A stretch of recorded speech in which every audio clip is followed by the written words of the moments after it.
창세기 39장 1절에서 3절입니다. 다 함께 읽겠습니다. 요셉이 이끌려 애굽에 내려가매 바로의 신하 춘희대장 애굽 사람 보디발이 그를 그리로 데려간 이스마엘 사람의 손에서 요셉을 산이라.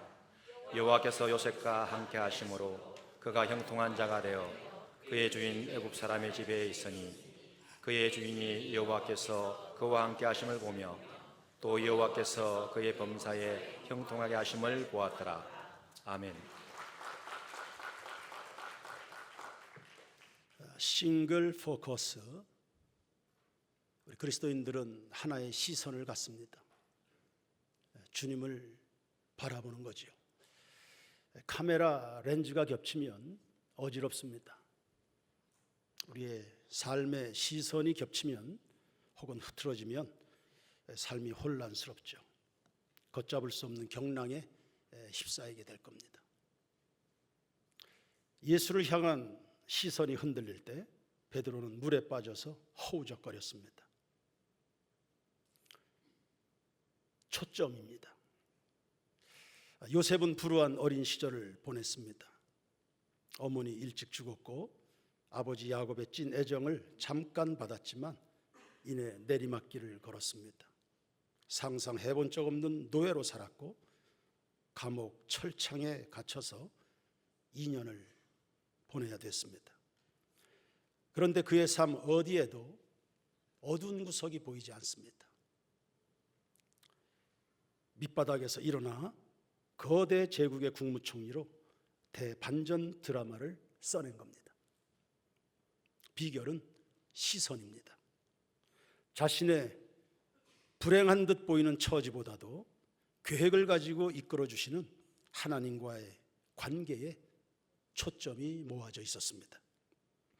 대부분의 사람들은 어려움을 당하면 자신의 비참함에 주목합니다.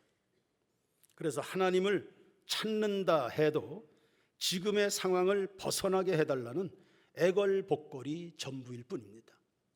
그들 속에 고난 가운데 가지고 계신 하나님의 뜻이나 그분의 영광에 대한 생각 거의 잘 못합니다.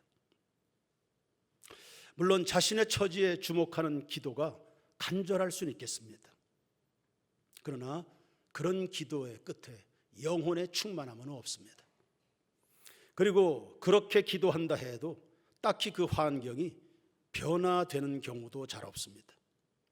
그나마 그렇게 몸부림치는 것이 고난의 상황일 때는 너그러이 봐줄 수 있습니다. 그런데 형편이 나아졌는데도 불구하고 여전히 자신의 처지에 대한 부르짖음만 있다면 이건 어느 정도 수준의 신앙이라고 봐야 되는 겁니까? 요셉은 어렸지만 매우 의연했습니다. 그리고 성경은 그의 낮아져 있는 위치보다 하나님과의 관계 안에 있는 요셉을 조명하고 있는 겁니다. 창세기 39장 2절에 여호와께서 요셉과 함께 하심으로 그가 형통한 자가 되었다 했습니다. 처지는 노예지만 하나님의 손 안에 있는 요셉입니다. 20절과 21절을 보면 요셉이 옥에 갇혔으나 여호와께서 요셉과 함께 하시고 그에게 인자를 더하사 간수장에게 은혜를 받게 하셨다. 위치는 감옥이지만 하나님이 관계하고 계시는 요셉인 겁니다. 무엇이 복이고 무엇이 건강한 신앙일까요? 초점에 있습니다. 찰스 스탠이라는 젊은 목사가 목회하다가 크게 좌절에 부딪히게 됐습니다. 낙심했죠. 안타깝게 여긴 교회 권사님이 그를 집으로 초대해서 식사를 대접하면서 격려하는 시간을 가졌습니다. 그림 한 점을 목사님에게 보여줬습니다. 방송실 그림 한 점 보여주시죠. 자주 봤던 그림입니다. 사자굴 속에 갇힌 다니엘입니다. 목사님, 저 그림에서 무엇을 보고 계십니까? 뭐가 보입니까? 다니엘의 눈길을 보십시오. 다니엘의 시선을 보십시오. 다니엘이 어디를 향하고 있는지를 보십시오. 다니엘서 6장 10절에 다니엘이 조서에 왕의 도장이 찍힌 것을 알고도 자기 집에 돌아가서는 윗방에 올라가 예루살렘으로 향한 창문을 열고 전에 하던 대로 하루에 3번씩 무릎을 꿇고 기도하며 그의 하나님께 감사했다. 위치는 죽을 위기입니다. 그러나 그의 시선은 하나님입니다. 결과는 사자굴의 기적입니다. 여러분, 기적은 고난 속에서 일어나는 겁니다. 고난 없는 기적은 없습니다. 다시 이야기합니다. 기적을 바라십니까? 기적은 고난의 한복판에서 일어나는 겁니다. 시편 23편 4절에 내가 사망의 음침한 골짜기로 다닐지라도 해를 두려워하지 않을 것은 주께서 나와 함께 하십니다. 처지는 사망의 골짜기입니다. 시선은 하나님입니다. 결과는 두려움을 이겼습니다. 할렐루야. 사도행전 16장 25절에 한밤중에 바울과 실라가 기도하고 하나님을 찬송하며 죄수들이 들었다. 처지는 감옥입니다. 심정은 억울하겠지요. 혼란했을 겁니다. 육체는 매를 맞았으니 욱신욱신 쑤시는 고통이었을 겁니다. 초점은 하나님입니다. 결과는 해방입니다. 교회가 설립이 되고 유럽 복음화에 신호탄이 오르게 된 겁니다. 하나님께 초점을 맞추면 노예도 왕처럼 군림하게 되는 것이고 감옥은 천국이 될 줄로 믿습니다. 그러나 늘 자기 처지의 시선을 뺏기면 감옥은 당연히 감옥이고요, 궁궐도 지옥되는 겁니다. 우리가 시선 이야기하면서 가장 중요한 한 분의 이야기를 빼놓을 수가 없어요. 예수님이십니다. 십자가에서 아버지요, 아버지요. 십자가에서 조롱하는 무리들, 채찍으로 휘갈기는 군병들, 손과 발에 못을 때려박는 군병들, 몸은 갈갈이 찢겨져 나갑니다. 그 십자가에서 예수님이 아버지요, 하나님과의 관계에 그가 무게를 두고 있습니다. 그 부활하셨습니다. 오늘날 우리 모두에게 소망이 되어주시는 중에 온 인류 역사의 심판과 마지막 구원을 완성하기 위해서 그분 다시 오실 겁니다. 아버지요, 아버지.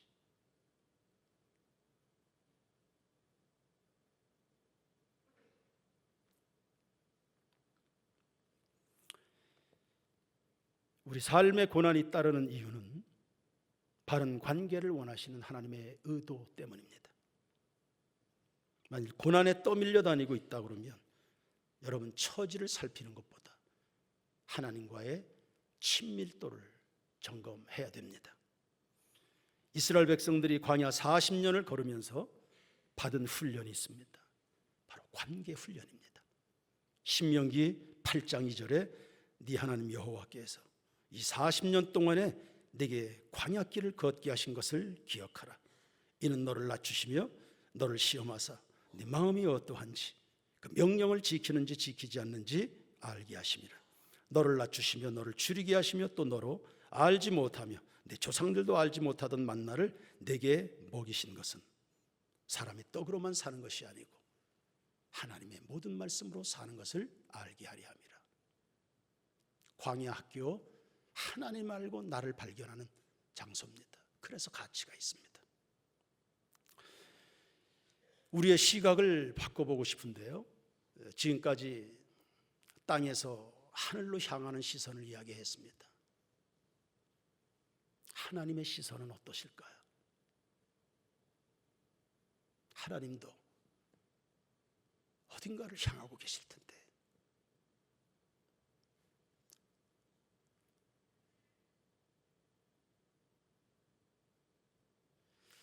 신명기 11장입니다.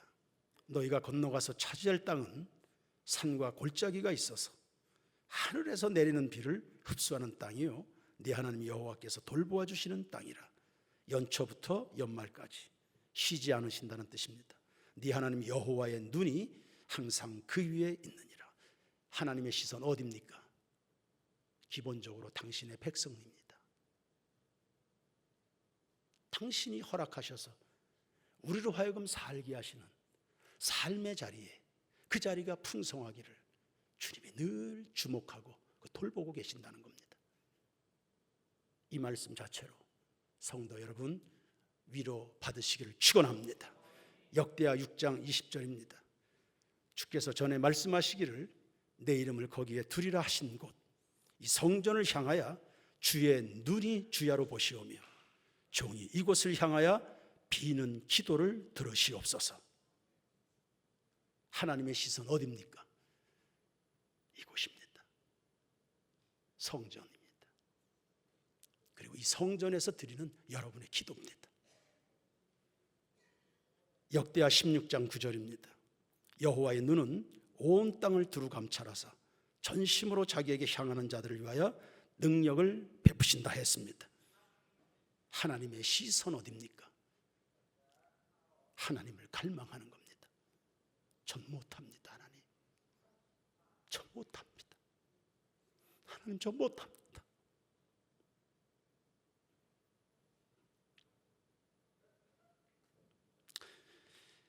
이사야 38장입니다.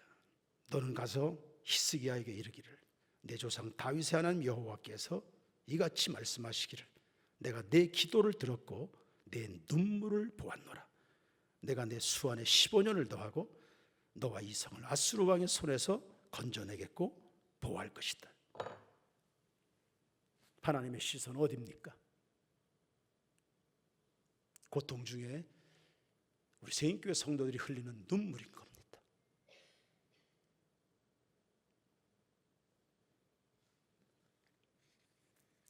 시편 45편 18절입니다. 여호와께서는 자기에게 간구하는 모든 자, 진실하게 간구하는 모든 자에게 가까이 하신다. 시편 51편 17절입니다. 하나님은 상하고 통회하는 마음을 찾으신다 했습니다. 죄를 지었음에도 불구하고 죄를 지었기 때문에 그 고통 속에 하나님의 긍휼을 기대는, 하나님 갈망하는 그 마음, 그거 하나님 보시는 겁니다. 우리의 모든 삶은 하나님으로부터 왔습니다. 그렇기 때문에 우리 삶의 모든 문제가 풀어지는 곳, 해결받아야 될 곳 하나님이십니다. 교회를 보면 4, 5년에 한 번씩은 시험의 외풍이 불어왔던 것 같습니다. 시험이라고 해서 그것이 꼭 나쁘다거나 또 위기라고는 말하고 싶지 않습니다. 우리는 그 시험을 슬기롭게 극복해서 오늘 여기까지 왔거든요. 최근 교회 중증 환자들이 연속적으로 발생하면서 전 교회가 예수 그리스도를 더 깊이 배우는 기회가 됐습니다. 그들 덕분에 교회들이, 온 교회가 받은 복이 너무 큽니다. 교회 환자들이 늘 있었죠. 환자들이 없는 순간은 없었습니다. 그러나 이번에는 달랐습니다. 하나님께서 전 교회적으로 보내는 사인이 있으시구나. 하나님의 뜻이 있을 거다. 하나님께 시선을 맞추어서 주님께 더 집중하는 시간을 가졌습니다. 문제가 오면 하나님이 함께 하시죠, 당연히. 그러나 마귀도 교묘하게 틈을 타서 그 문제가 시험거리가 되게 하는 겁니다. 그러므로 우리 세인교회 모든 성도들 가운데 어느 누구 하나도 이 시험으로 넘어지지 않아야 되겠고, 오히려 문제들로 인하여 교회가 영적으로 날아오는 기회로 삼아야 되겠다는 판단이 섰습니다. 중직자들부터 금식하기 시작했지요. 그래서 지금의 상황을 전 교회가 복된 상황으로 바꿉시다 하는 이런 마음이었습니다. 일반 교우들도 너나 할 것 없이 마음들을 모아줘서 참 많은 시간들 가슴 뭉클한 장면을 보게 됐습니다. 고은승 권사 입원실에 줄을 잇는 방문자들을 보면서 간병인이 감동받았답니다. 아, 교회가 이런 곳이구나. 간병인을 마치면 세인교회 나가겠노라고 약속을 했답니다. 기도의 열심들 어느 때보다 특심했습니다. 선봉에 우리 장로님들이 합세해 주신 거 정말 힘이 됐습니다. 그러면서 지난 주간 들은 생각이 있습니다. 승기를 잡았다.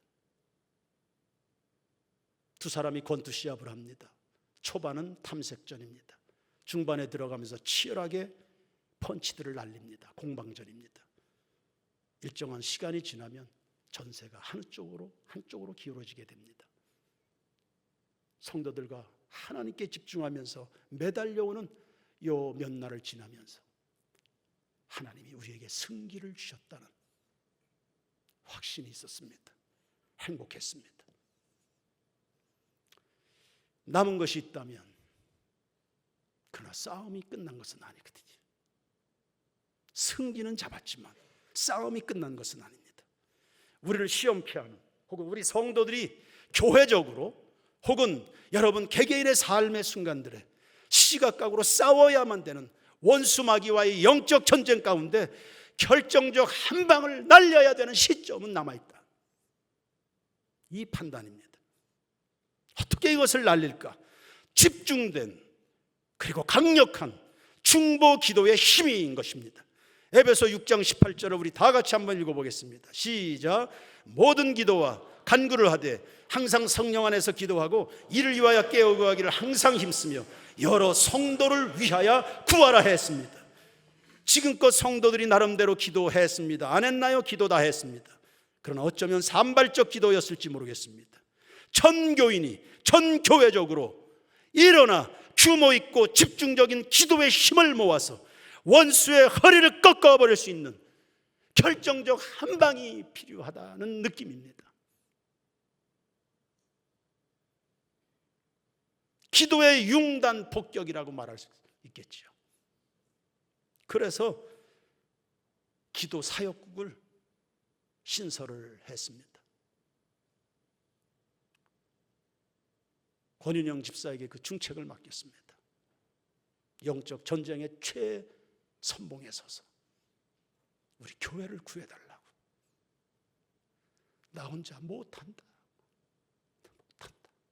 좀 도와주라. 나 못한다.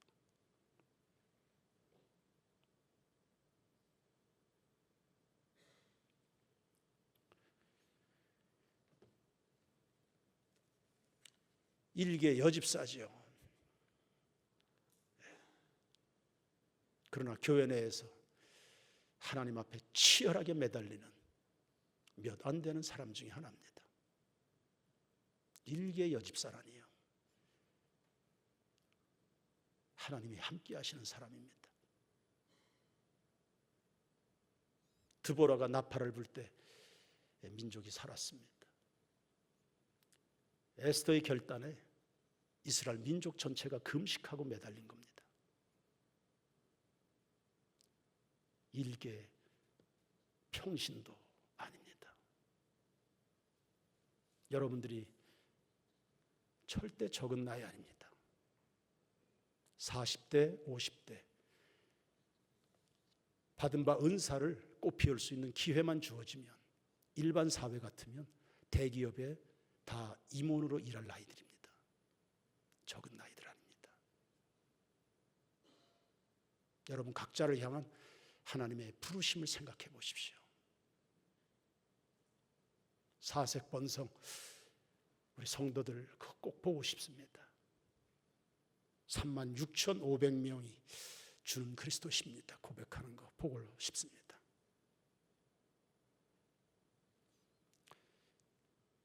주님을 갈망하는 여러분의 시선, 그리고 여러분을 향한 하나님의 시선이 마주할 때 그 기적이 일어납니다.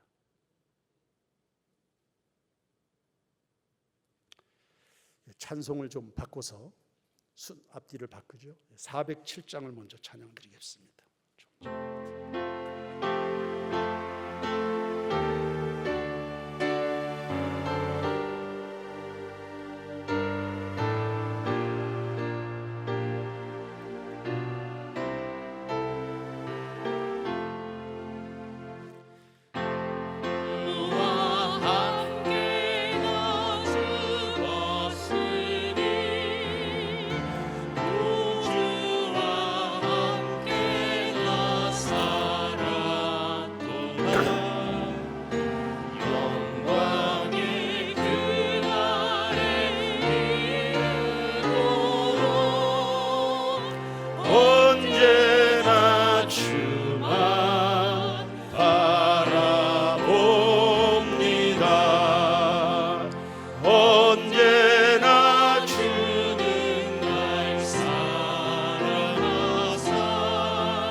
다시 합니다.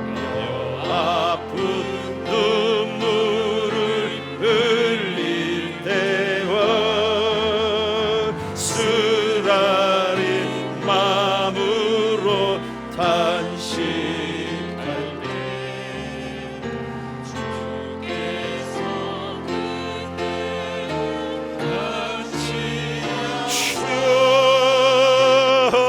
언제나 나를 생각하시네. 언제나 주는 날 사랑하사 언제나 새 생명 주시나니 영광의 그날에 이르도록 언제나 주만 바라봅니다. 내 몸의 약함을 아시는 주 못 고칠 질병이 아주 없네. 괴로운 날이나 기쁜 때나 언제나 나와 함께 계시네. 언제나 주는 날 사랑하사 언제나 새 생명 주시나니 영광의 그날에 이르도록 언제나 주만 바라봅니다.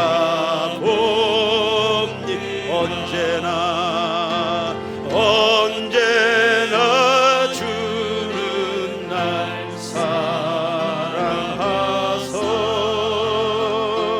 언제나 새 생명 주시나니 영광의 그날에 이르도록 언제나 주만 바라봅니다.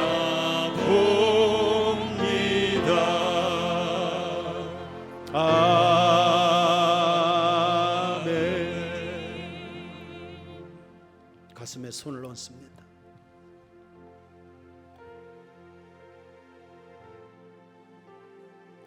하나님 아버지, 주님이 필요합니다.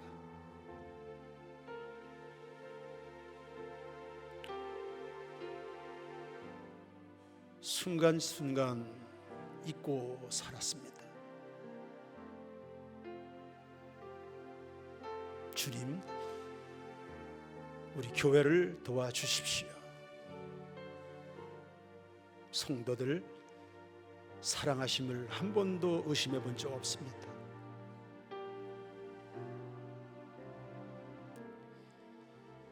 주님의 능력에 대해서 딴 생각 해본 적도 없습니다.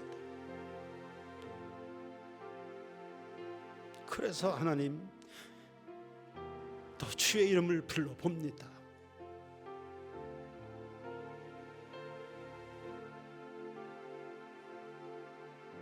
저희들 구원해 주시옵소서.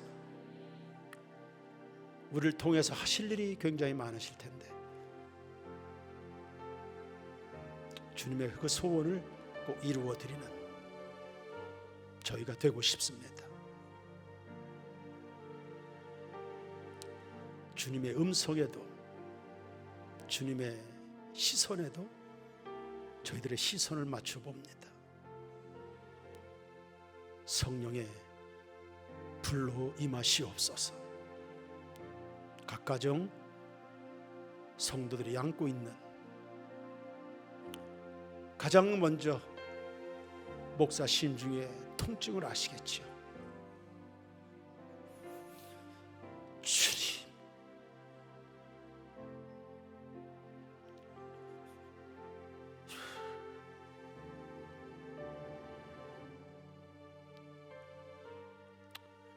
다 일어나 빛을 발하고 폼나게 인생 살아갈 사람들입니다. 주신 소명 따라 받은 은사 따라 명예롭게들 인생을 살아가게 하옵소서. 주님께 드린 예물입니다. 저희들의 눈물값이고 땀방울 값입니다. 예수님이 십자가에서 흘리신 핏방울 값에 비하면 아무것도 아니지만 드릴 것이 없습니다. 아버지,